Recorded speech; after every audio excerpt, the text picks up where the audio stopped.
Assalamu alaikum, everybody. We're here with Brother Kevin, and he is a convert and will be sharing some of his reflections about Ramadan, inshallah, with us. Brother Kevin, assalamu alaikum. Thank you so much for being here with us. Walaikum salam. Pleasure. Alhamdulillah. Can you tell us, let's start by you telling us about your first Ramadan. What were some things that, some things or expectations that you had going in?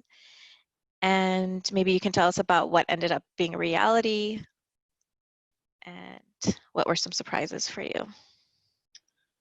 Well, Bismillah, it's sort of an embarrassing story, and that I took Shahada when I was real young after reading the autobiography of Malcolm X, and I was just another kind of kid living in Kentucky who didn't know any Muslims or have sort of any access to any Islamic education, and so I was really bad at it for a really long time. I was one of those unmosqued Muslims after lived in Kentucky till I was about 15. I moved to the DC area and kind of was one of also a great number of what you call kind of unmosqued Muslims in that kind of late 90s era in the DC area. But, believed in Islam in general, but didn't have really any practical understanding of how to do it right. So it wasn't until I actually went to law school and took an Islamic jurisprudence class, which is in 2009, that I actually even learned about the pillars and the necessity of them in Ramadan in particular, which I didn't know even when Ramadan was in the year, kind of before that. But I'd also been dealing with various health problems and a bad back and was on medications for that, and neck and nerve issues and some other stuff. So I kind of just gave myself a pass in 2010, but then in 2011, it kind of was out of law school, was trying to get my license to practice law, but was kind of stuck without having it for various reasons that maybe get into another time, but sort of not relevant to the Ramadan story. But anyway, I was working for Kinder USA, which is a charity focused on Palestinian children mainly, as a social media coordinator. It kind of fallen in love with social media coming out of the Egyptian Revolution, which it gave me a much greater feeling of connection to the kind of the global ummah in a great number of ways. And so seeing in particular at the time I was following the Libyan revolution and seeing that those folks were fasting while they were in that conflict kind of made me feel ashamed for having not fasted before and for having even neglected it the year before just due to some relatively minor health issues ultimately. So that's 2011 was the first Ramadan when I actually fasted, and my expectations were that it was going to be brutal, and part of the reason I didn't fast in 2010 is because I was terrified of the impact on my body and my health. Didn't think that I could handle it, and it turned out to be not as bad as I thought. It was certainly a trial, but yeah, not as bad as I thought. And ultimately, as far as the physical impact, ultimately the feeling of connection to the Ummah at large, which I had been without for so many years, really warmed my heart and my spirit and gave me a feeling of spiritual strength that I had never known before. And it was a great benefit in my life in a number of ways. Subsequently, I haven't had the same back or neck issues or anything. Like, my general physical health is a lot better than it was back then. And I kind of credit the discipline that I began to cultivate in my first Ramadan. SubhanAllah. SubhanAllah. Thank you for sharing that. So you said that when you started fasting, it was a way for you to also connect with the global ummah. Were you able to find that sort of communication connection with the local community at all? What have your experiences been in terms of sharing Ramadan within the local community? Well, that's in the DC area, at least where I was at the time. The only Muslims who were in my personal sphere were the Black American Muslims who were either unmosqued or NOI, which obviously I'm an Irish American person, and so I'm not allowed in the NOI community, and that's part of kind of my separation from the community at large, was that being the main point of connection within my sort of hyper local community.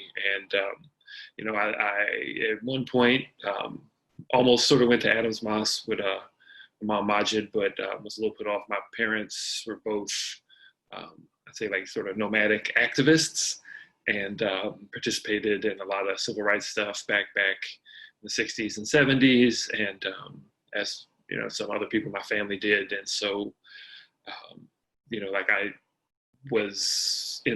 I knew what federal surveillance looked like before I was very old. I was very familiar with all the stories of COINTELPRO and infiltrations and whatnot, and I have my own sort of anxieties about having been potentially entrapped at one point around 2004, 2005, or attempted to be entrapped. Wouldn't ever work on me because I don't do that kind of thing. Couldn't be talked into it, but I was kind of terrified of the local mosque outside of my sort of DC inner city community, and that I kind of saw like me as an outsider and a person with this kind of civil rights background as being a prime target to kind of be, for lack of a better term, sold up the river to the FBI or whoever else. And my mother does a lot of work for Muslim charities as well. So she was a little bit terrified of that happening and advised me to be extraordinarily cautious. And also at the time I was working for Kinder USA, who had to sue the FBI for harassment to get them to stop messing with them so they could do their work in peace, and ultimately did reach a settlement and stop getting harassed so much. But there's always sort of that risk. And so I felt alienated from the sort of suburban mosque community and not safe there. And I was actually alienated from kind of the inner city mosque community.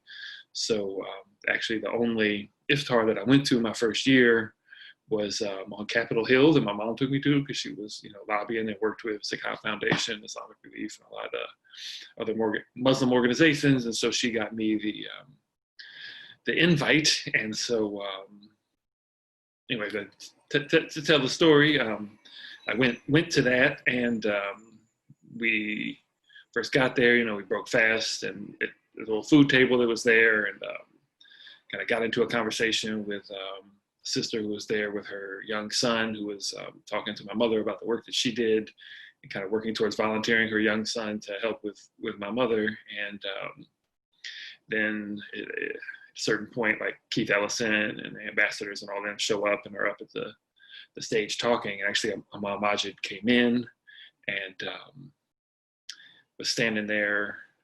This is my first sort of Ramadan experience. What I remember of the community was kind of got in between where my mother was in the stage and ended up kind of encroaching on her space a little bit. And the sister who we had been talking to kind of pulled her hand back and struck him on the shoulder. And he turned around and looked at her, kind of perplexed, and she just sort of made a hand motion of like, why don't you watch where you're stepping? And he realized that he had kind of encroached on my mother's space a little bit, and he turned around, he bowed his head to her and apologized, and got out of her way and gave her kind of personal space. And so that was kind of my first experience with the kind of greater community at an iftar. It was certainly an interesting one, and certainly from my perspective a really endearing one, as I saw women gunshot multiple times in the streets in DC with my own eyes. I know about a lot of violence of women and saw it way too many ways, more than I'd like to remember. It's very, very common in that area, in that community, and in that culture. And to see, Imam Majid being such a big personality and important figure in the community, and also a physically large man, kind of humbling himself and showing deference to not just the sister who struck him, but also to my mother, who was not Muslim her own self, was really a breath of fresh air as far as dignity, adab, and good behavior and appropriate ethical intergender relations. And so, yeah, that was the most positive experience of my first Ramadan for sure, and helped me get over my fears about the rest of the broader community, and begin to hopefully integrate. Ultimately, I had to move out to California to kind of get a fresh start before I could really immerse myself in the local Muslim community better. MashaAllah. SubhanAllah. So how have your Ramadan experiences changed over the years? Have you been able to kind of bring in family traditions or cultural traditions into kind of like to tie over what you grew up with to new things that came with Ramadan and Eid celebrations? Are you able to do that, and have you been able to do that? It's a sort of an interesting question. I can't really put my finger on anything. Like, alhamdulillah, in the last few years, both my siblings, my younger sister and then my younger brother, who I live with, are both taking Shahada, and I certainly made it a lot easier to practice Ramadan with my brother practicing as well. Even before he took Shahada, he started, kind of inching his way into the fast as like a solidarity fast with me for a few years. And that kind of made it a lot easier. But, like I come Eid, I wear like my best Nikes, that's a sneakerhead sort of a guy. And, I might get myself a fresh pair of Nikes to celebrate Eid. MashaAllah. I got some in the mail right now. I'm already looking forward to wearing around my condo because I can't go anywhere. Quarantine, I'm assuming we're going to still be in quarantine come Eid this year. But, we used to, there was a great fried fish place out here, and being originally from Kentucky and also DC area, we're big on the fried fish. So we'd try to have big fried fish iftars and, Nice. yeah, that kind of thing. But, it's the present exchange is sort of one thing, but I think just taking the opportunity to try to give gifts to neighbors or whoever else and do charity and that kind of thing, which, kind of coming from that civil rights background, we're always sort of taught to be good citizens sort of in my family, good members of the broader community. But so sort of taking the opportunity of Ramadan and Eid to dig deeper and to give more, whether it's financially if you have the opportunity or through some kind of service, is really the way. I think that the best way that I say I channeled sort of my personal familial culture and history into the practice of Ramadan. MashaAllah. Do you have a favorite Ramadan memory that you can think of? Definitely the iftar. The first one I went to with Imam Majid was the one that stands out in my mind the most because it was kind of a transformative experience. As far as that goes, also, having my brother take Shahada, just the first Ramadan that I had with him, where he was practicing last year, and we had to pray together, honestly, is my favorite. My favorite memory was, praying with my brother in Ramadan. SubhanAllah. That's amazing, and may Allah guide all of our loved ones to Islam, inshallah. Inshallah. What do you look most forward to as Ramadan approaches? Well, sort of generally, and I guess probably this year as well, it's that for me, kind of toward the end, you get that I call like Ramadan strong. In the beginning, the coffee headaches and you're tired and feel a little depleted. But sort of like they say with marathon runners, you get into it at a certain point, which, and I only know this from hearing it. I'm not a marathon runner, but or haven't been in a long time at least. You get that second wind, and you find a strength sort of that you didn't know was there, and that definitely tends to happen in Ramadan for me, kind of toward the second half, and yeah, that's definitely sort of my favorite part, like getting that feeling of unlocking inner strength that I hadn't been able to access before, and figuring out what the best application of it would be and how to sort of apply it and use it to kind of grow my life. But it always kind of feels sort of miraculous when that happens, and really invigorating in a number of ways. And so that's looking forward to that Ramadan second wind, that Ramadan strong feeling again. MashaAllah. MashaAllah. So I have one more question.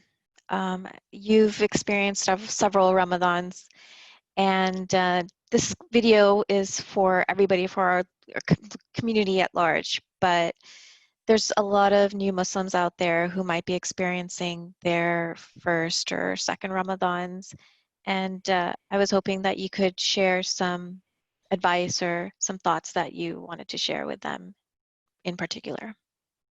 Well, yeah, I suppose first, say salams to all my convert sisters and brothers out there going through it to start. I really appreciate having you all as a part of our greater family. Love seeing you at the mosque when I have the opportunity and all of that. But inshallah, maybe next year. Inshallah. It's now we're all in quarantine, which I know is really devastating to a lot of the kind of born Muslim community, but kind of to us converts, many of us at least have been isolated in our Islam for a long time, and so that part's no big deal, nothing new.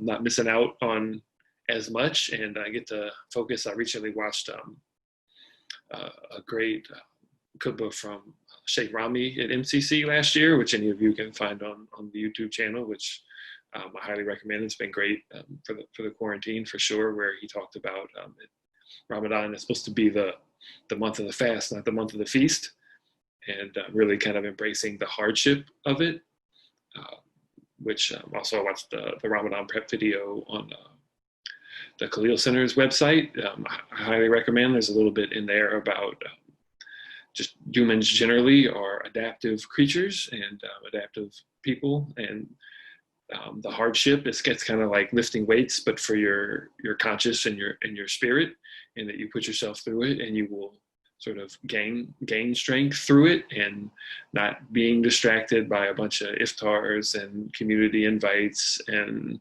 social obligations, and being able to really hone in on your relationship with Allah and focusing on that in whatever way makes the most sense for you. Personally, and particularly in quarantine, I found a lot of these YouTube videos, like Yakin also has a great resource as far as lectures to watch. They're easily digestible for new Muslims, I think. In addition to MCC, in addition to Khalil Center, but I recommend mainly just I guess stay hydrated. You probably heard that before, but we won't want to focus on that. The hunger part really isn't so bad. It's the dehydration that can get you messed up. Chia seeds are a great thing to have for suhoor, because they kind of release the hydration throughout the day as you digest them, rather than just sort of the water all at once. So kind of always like to have chia seed infused smoothies in the morning, which tends to make it a lot easier. But yeah, don't worry about like having to get as much food as you normally would and just cramming it in the before or the after. Like, just go ahead and embrace that you're going to be a little bit hungry, that you're going to be a little bit thirsty, and that's the point. And it's okay. You can handle it. You might not think that you can, but humans are resilient. And you look around the global ummah, there's so many of us who don't even get to eat meat ever.